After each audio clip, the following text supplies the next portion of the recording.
नमस्ते, सभी को प्रणाम। जिसने भी मुझे प्यार करते हैं और मुझे ढूंढते हैं सोशल मीडिया के साइट में, यूट्यूब में, फेसबुक में, इंस्टा में, आप सभी को प्रणाम।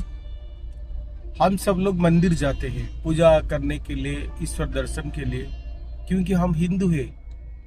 हम ईश्वर की पूजा करते हैं, ईश्वर में विश्वास भी रखते हैं। लेकिन आपको पता है, हम जो दान करते हैं ना मंदिर में, इसका बहुत सारा अच्छे असर हमारे जीवन के ऊपर पड़ता है। जैसे आप यदि ये महसूस कर रहे हैं कि आप हर रोज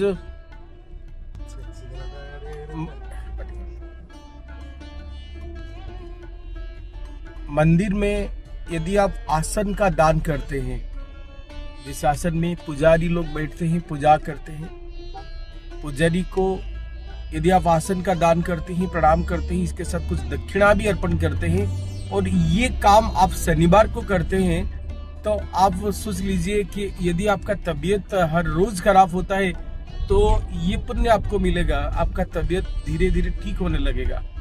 ये कार्य आपको 5 या 7 शनिवार करना है, केवल आसन नहीं। यदि आप एक नई घर की कामना करते हैं, नई मकान की कामना करते हैं, नए जमीन के कामना करते हैं, जमीन का आपका इच्छा है, तो आप मंदिर में छत्र का दान कीजिए, छत्र या चामर का दान कीजिए।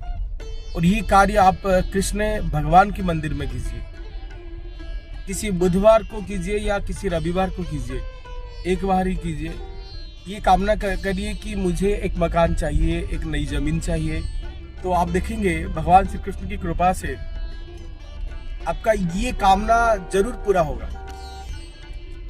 यदि आपको लगता है कि मुझ में आत्मविश्वास की कमी है, मुझ में उत्साह की कमी है, मुझ में हर रोज कुछ ना कुछ डर पैदा हो जाता है, मेरे शरीर में, मेरा दिमाग में हर एक काम रुक जाता है, कोई ना कोई आकर मेरे काम को बिगाड़ लेता है, तो एक काम कीजिए।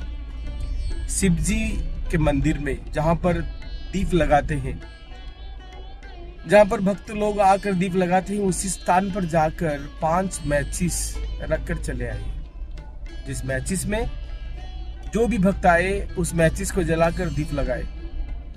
यदि ये कार्य आप किसी मंगलवार को करते हैं ना, तो आपका शत्रु निश्चित रूप से खत्म होने लगेंगे, आपके पैदा होने वाले शत्रु खत्म होने लगेंगे और आप खुशहाली जीवन यापन करने लगेंगे।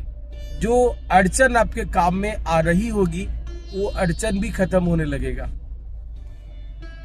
यदि आपको लगता है कोई मेरा सम्मान नहीं करता है, जो आगे करते थे वो अभी तो सम्मान नहीं करते हैं, मेरा तो मान कहीं पर भी नहीं रहता है, मेरा पद मर्यादा में कोई हानि आ रहा है, कोई भी जो लोग कल मेरा सराहना करते थे वो आज मेरा अपमान कर रहे हैं, ये अनुभव यदि आपको हो रहा है, तो आप ये काम कीजिए। किसी मंगलवार और शनिवार को आप हनुमान जी के मंदिर में जाकर एक ध्वजा का दान कीजिए, ध्वजा अर्पण कीजिए। ये कार्य आपको एक बार करना है।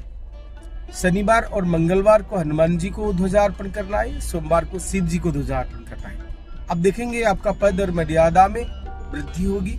ये कार्य भी आप यदि कोई नौकरी में है और आपका प्रमोशन में कोई दिक्कत आ रहा है, यदि ये कार्य आप कर रहे हैं, तो आपका प्रमोशन में जो दिक्कत आ रहा है या कोई आपका प्रमोशन में बाधा डाल रहा है, आप देखेंगे कि ये खत्म हो जाएगा। यदि किसी के ऊपर कोई प्रेत बाधा है, कोई तंत्र मंत्र का प्रभाव आप महसूस कर रहे हैं, तो आप एक घंटी खरीद ले। खरीदना भी है मंगलवार को और देना भी है मंगलवार को घंटी।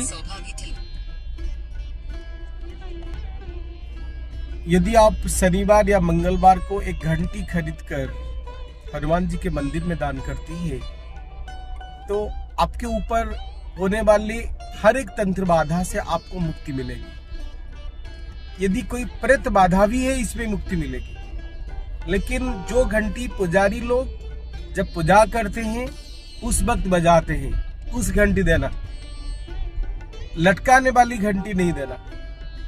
घंटा जिसको बोलते, घंटी नहीं घंटा, जिसको हाथ में हिलाते हैं ना, वही वाली घंटी आपको हनुमान जी के मंदिर में पुजारी को देना है, जो पूजा के वक्त हनुमान जी के पास में बजाते हैं।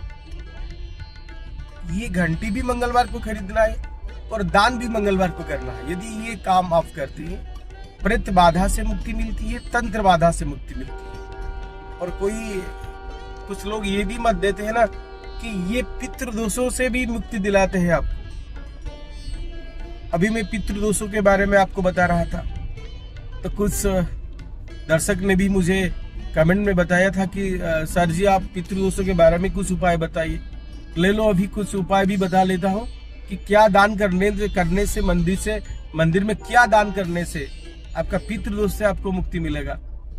मिट्टी का दीपक, 108 मिट्टी का दीपक, एक बार कोई अमावस्या की तिथि में यदि आप चुपचाप मंदिर में रखकर चले आते हैं तो आप पितृदोषों से आपको मुक्ति मिलेगा। लेकिन ये 7 अमावस्या तक आपको करना है। 108 मिट्टी का दीप आपको मंदिर में जाकर रख कर आना है। इससे क्या होता है कि पितृदोष से मुक्ति मिलता है। केवल ये पितृदोषों से आपको मुक्ति नहीं दिलाता है। ये दीपक को लेकर कोई जब इसमें घी डालकर इसको जलाता है मंदिर में ठाकुर जी के पास, तो ये आपको ऋण बाधा से भी मुक्ति दिलाता है। ये मानना है शास्त्र का।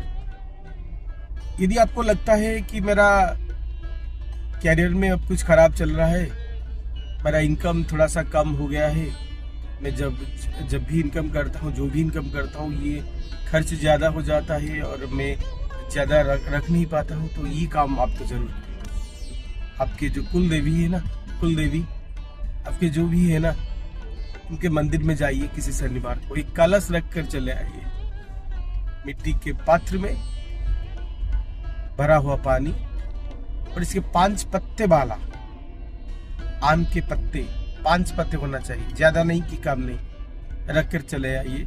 एक और इसके ऊपर एक सूखा हुआ नारियल भी रखाइए। 21 दिन के बाद जाइए, इस कलश को लेकर जल में विसर्जित कर लीजिए। ये कार्य आपको एक ही बार करना है। ये आपको ऋण बाधा से मुक्ति दिलाता है और ये आपको मानसिक शांति भी देता है। यदि आप हर मंगलवार और शनिवार को हनुमान जी के मंदिर में जाते हैं और तुलसी का अर्पण करते हैं हनुमान जी को, और कुछ तुलसी के पत्ते के ऊपर राम लिखते हैं, तो ये आपको आपके हर मनोकामना का पूर्ण करने का अवसर देता है, आपका हर एक इच्छा का सम्मान देता है। तुलसी का अर्पण हनुमान जी को असाध्य कार्य का साधन भी कर लेता है। ये आप जो भी मांगेंगे तुलसी देकर हनुमान जी को, ये अचिर पूर्ण कर लेते हैं आपका मनोवांछा। ये मानना है शास्त्र का। यदि आपका नया शादी हुआ है और आपको लगता है कि हमारे पति पत्नी के बीच में थोड़ा सा अड़चन चल रहा है, कोई किसी का बात नहीं समझ पाता है, कोई किसी का बात मानने को तैयार नहीं है, यदि ये आपका मानना है तो ये कार्य तो आपको जरूर करना है। क्या करना है? हर सोमवार को जाइए, कुछ कपूर लेकर जाइए और शिव जी के मंदिर में अर्पण दान करके चले आइए। वो बोलना जब शाम को आरती उतारना है शंभू जी के, तो मेरा कपूर से ही उतारना। यदि ये संभव नहीं हो रहा है तो खुद जाइए, थोड़ा सा कपूर लेकर मिट्टी के बर्तन में वो कपूर डालकर इसको आग लगाइए, पूरा कपूर को शिव जी के मंदिर में जलने के लिए छोड़ दीजिए। ये हर सोमवार को यदि आप करते हैं तो ये गारंटी आपको है कि आपके पति पत्नी के बीच में जो मिसअंडरस्टैंडिंग चल रहा है ना, ये तो जरूर खत्म हो जाएगा। केवल ये नहीं, यदि धार्मिक पुस्तक आप मंदिर में दान करते हैं, श्रीमद् भगवद गीता का पुस्तक मंदिर में जाकर, श्री कृष्ण भगवान के मंदिर में जाकर भक्त लोगों को यदि आप बांटते हैं, दान करते हैं, ये तो बहुत सारे लाभ आपको देता है। यदि कोई बच्चा पढ़ाई नहीं करता है, पढ़ाई में मन ही नहीं लगता है, तो श्रीमद् भगवद गीता की पुस्तक कृष्ण भगवान के मंदिर में जाकर इनको कुछ भक्तों को बांटने के लिए बोल दीजिए। ये कार्य आपको रविवार को करना है या सोमवार को करना है। ये कार्य करने से बच्चे का मन पढ़ाई में आने लगता है। यदि आप रुद्राष्टाध्यायी की पुस्तक खरीदकर शिव जी भगवान के मंदिर में दान करते हैं तो ये आपका ऋण बाधा से मुक्ति दिलाता है और ये आपको रोग से भी मुक्ति दिलाता है। दुर्गा सप्तशती चंडी का पुस्तक खरीदकर यदि आप दुर्गा जी के मंदिर में दान करने लगते हैं तो ये आपको शत्रु बाधा से मुक्ति दिलाता है। तो दान पुण्य का बहुत सारा असर हमारे जिंदगी में, हमारे जीवन में, हमारे जीवन के ऊपर पड़ता है और ये सारे दान की ऊपर है अन्नदान। यदि आप महीने में एक बार किसी भी मंदिर में जाकर मंदिर का प्रसाद कुछ लोगों में बांट लेते हैं, बच्चों में बांट लेते हैं, तो ये आपको अन्न प्राप्ति से मदद करता है, नौकरी प्राप्ति से मदद करता है, इच्छा पूर्ण में मदद करता है। तो ये वीडियो, छोटा सा वीडियो, यदि आपको अच्छा लगे तो आपके दोस्त के साथ इसको शेयर करना और आप खुद इसका मजा लेना और कमेंट भी देना। दूसरा वीडियो आपकी कमेंट के ऊपर आएगा। जो भी वीडियो आप चाहते हैं, ये वीडियो आप बनाइए, इसके ऊपर आप वीडियो बनाइए, तो इसी के ऊपर आपको वीडियो बनाइए।